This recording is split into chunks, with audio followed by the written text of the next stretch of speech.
What's up guys? Magandang gabi sa inyong lahat. Diyan kung saan man kayo lupalop ng mundo naroroon.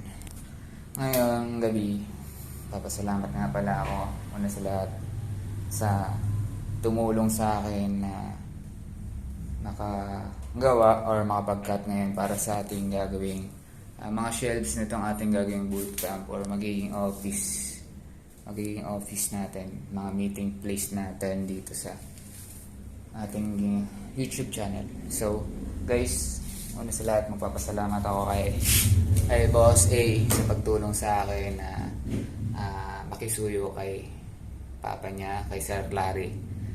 Salamat sa support. Ito, malaking kabuosan ng oras. Maski kay shoutout kay Boss Kevin. Boss Kevin na nag-assist sa akin na makat tong plyboard natin. 2 pirasong plyboard lang naman to. Then kinat natin into 20 cm.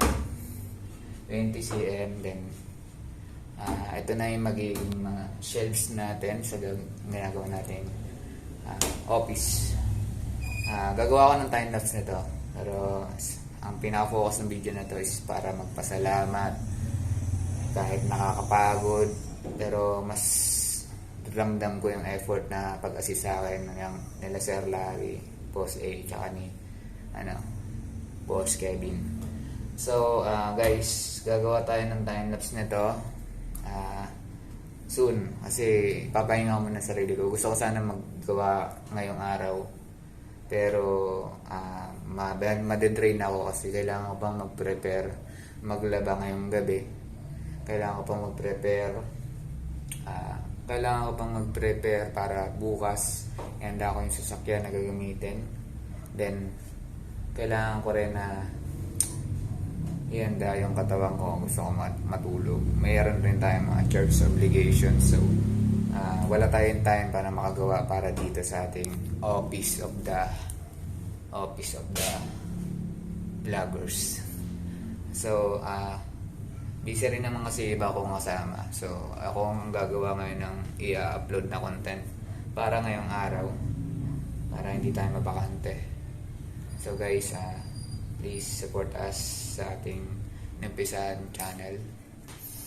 Mukha akong haggard, kaya ako nag-sombrero.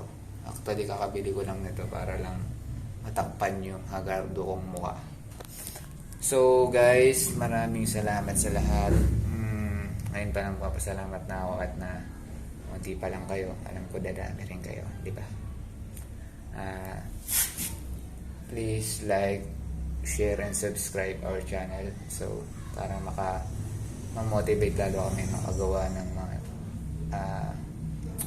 vlog na siguro kapakapanabang para na rin sa inyo at para rin sa amin na maging positibo sa lahat ng bagay. So guys, stay tuned sa mga susunod naming videos. Bukas, preparation. Gagawa rin kami ng update para bukas kung paano namin umpisahan yung magiging vlog namin sa Tagaytay. So, peace out. Thank you.